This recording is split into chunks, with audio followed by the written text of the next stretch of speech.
Sorry, we're late getting on. How are you? Quite well, quite Good. well. We ended with the minuet from the first sonata, Opus 2, number 1 in F minor. We heard performances by Robert Riffling and Frederick Goulda. Let's have a performance now by Bruce Hungerford of the minuet.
The minuet from the first of Beethoven's 32 piano sonatas, the Sonata Opus 2 number 1, Bruce Hungerford, the artist.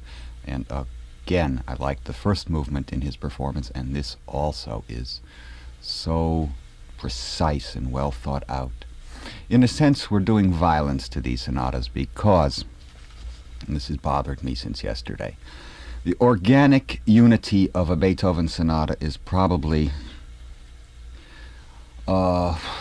unrivaled in large structure. And in a way, this is violence when we tear apart a movement even for comparative purposes, although I think the interest in this is has many merits. Yet the sonatas are so integrated. They so need the whole thing to be heard. So this is disturbing me a little, Matt.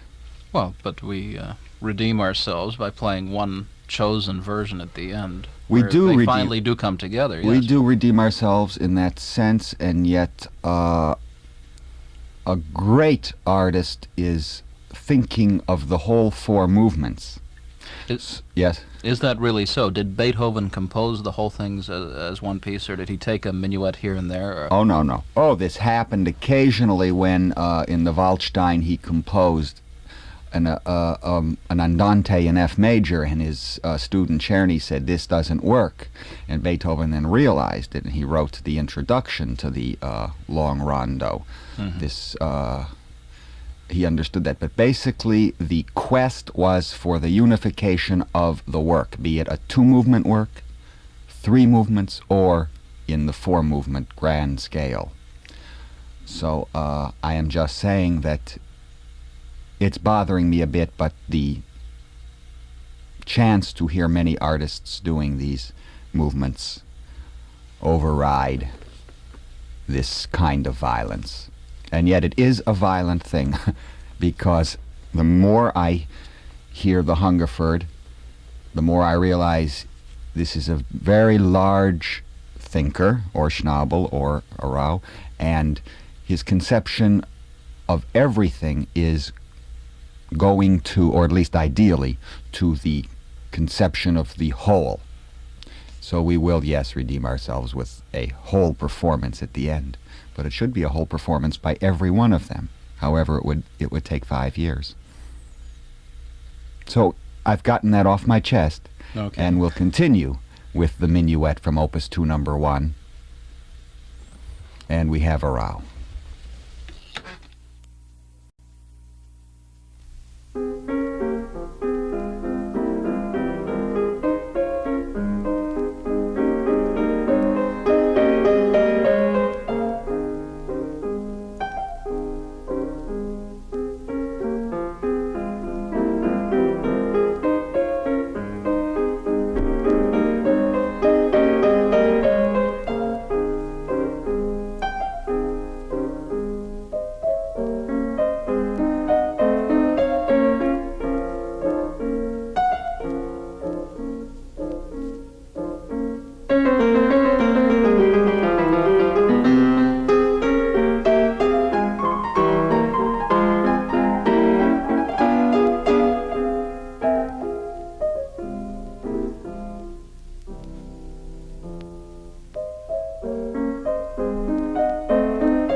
Claudio Arrau in the minuet of the first sonata by Beethoven, published in 1796, Beethoven then being 26 years old. The fact that we went into the next movement brings up a question. When Beethoven wrote these and when he played them himself, were there pauses, long pauses between the movements, which we occasionally hear in concerts nowadays, or was it very short and played almost virtually without interruption? It's up to the performer and how the performer feels the entrance into the next movement. That's also part of the time cycle of the work, and each performer will have. And we're seeing this to such a varied degree in these sonatas, and we will continue to. This silence between movements is a tricky business, especially in public performance.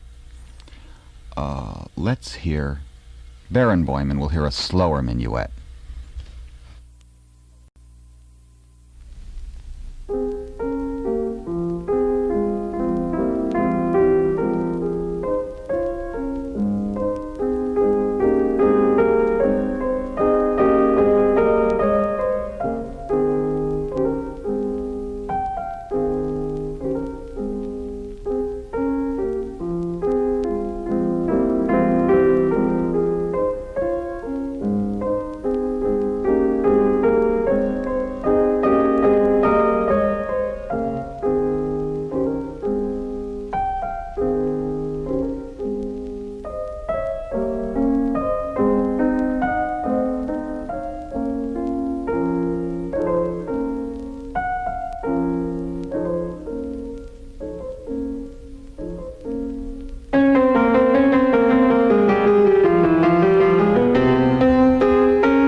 And that was Barenboim's performance of the minuet from the first Beethoven piano sonata. Amazing how slow his tempos are. Arau, who usually is a slow player, was fast compared to Barenboim. And I call him the Klemperer of the keyboard, Daniel Barenboim. Okay, we have the finale of the F minor sonata, and Gieseking will be heard.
the finale of the F minor, Opus 2, number 1 of Beethoven, in the hands of the late Walter Gieseking. And that didn't quite make it for me. I think of this as a real spurt of energy and a more violent piece. It's like a miniature appassionata, which is also in F minor. Let's hear if Schnabel gets more movement in it.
Very good, Arthur Schnabel.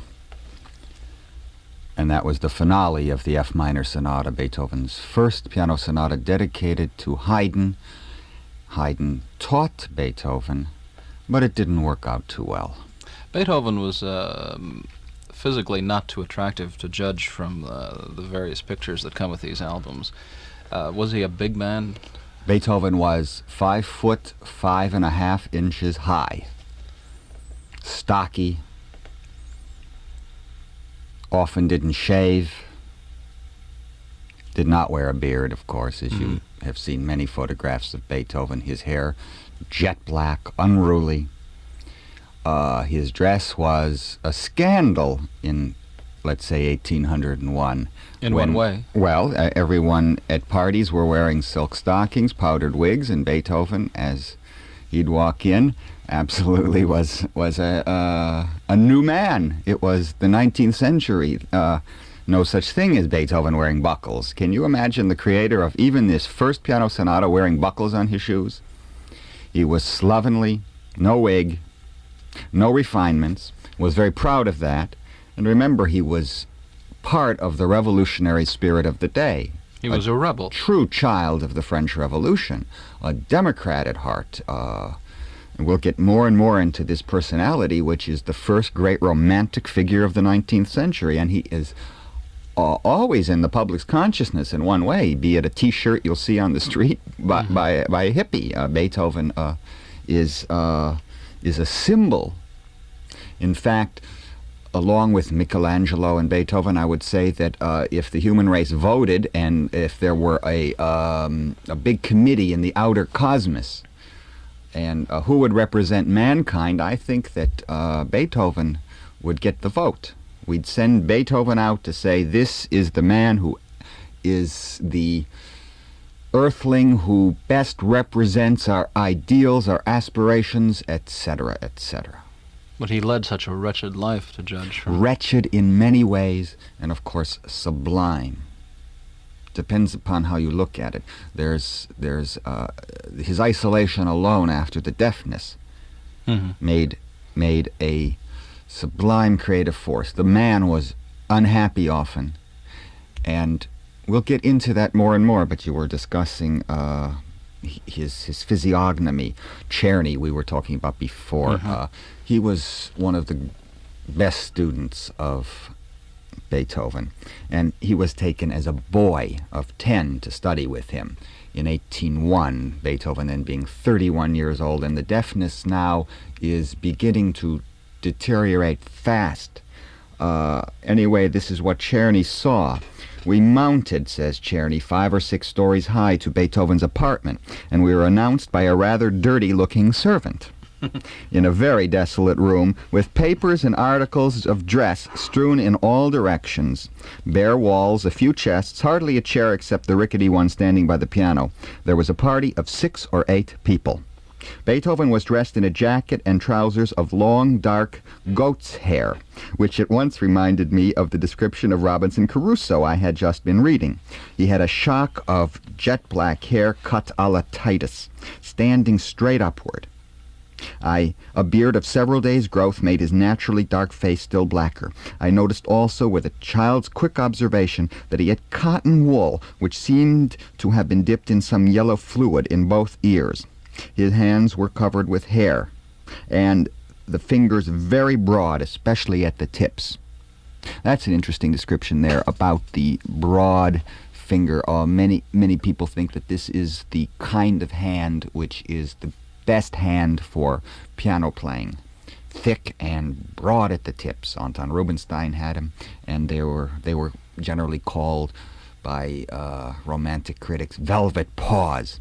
Beethoven was a tumultuous piano player, the greatest pianist of his time in certain ways, and as an improviser, just unbelievable from all accounts.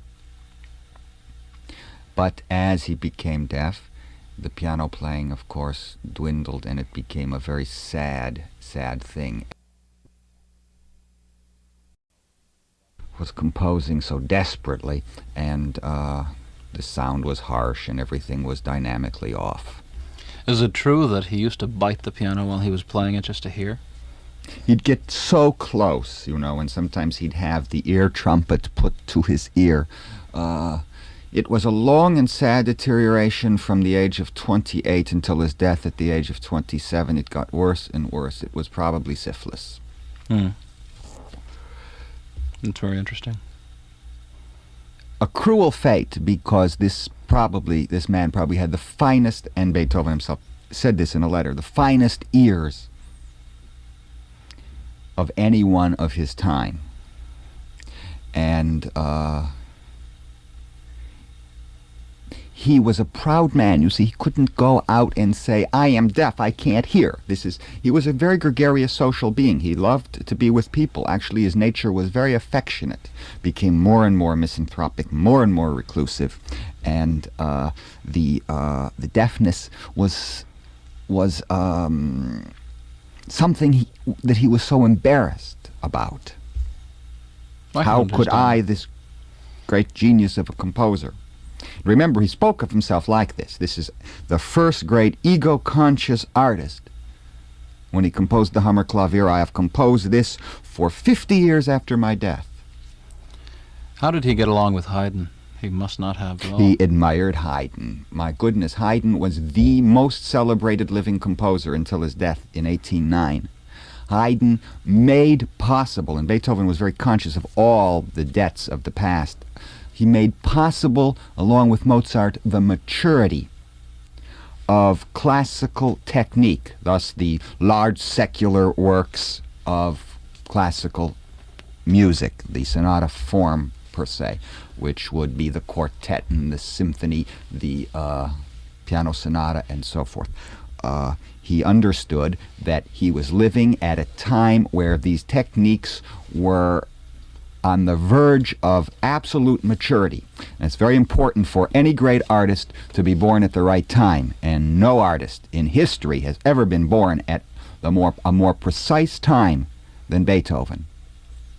1770 to 1827. This ends, with Schubert's death a year later, this ends Viennese classicism. Haydn born in 1732, Mozart 1756, Beethoven 1770. It was perfect. Not only that, he was born at the correct moment where human ideals of liberty and individuality were now coming to the fore, being demanded. So this all ties in with the fact that this man wouldn't wear a wig. He wouldn't bow to the Empress Maria Theresa. She had to bow to him.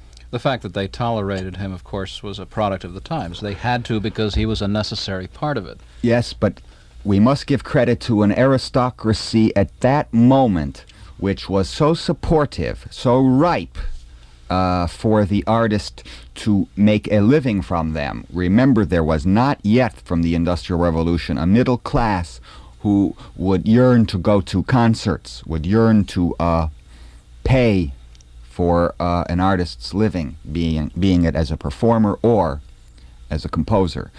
Beethoven, although treated his friends wretchedly, princes and archdukes, was very fortunate in them. So the Vienna he matured in was also very necessary. Now let's get to another performance of the F minor Sonata, Opus 2, number 1. This time who?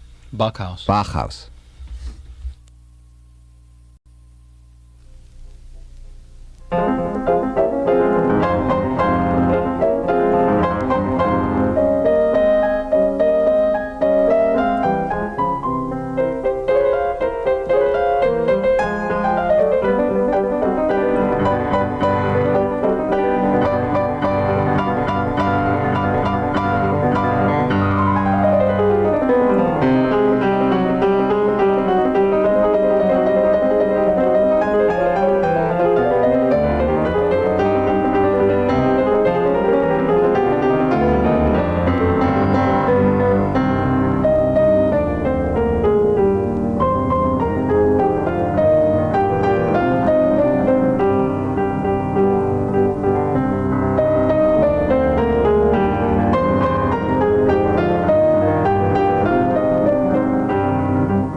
That was the best one. My goodness, Bauhaus was excellent.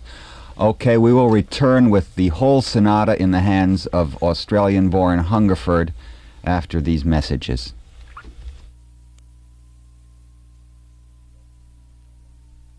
The Opus 2 number 1, dedicated to Haydn. Bruce Hungerford, the pianist.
Bruce Hungerford was quite wonderful in the Sonata Opus 2 number 1, Beethoven's first, and we now have 31 to go.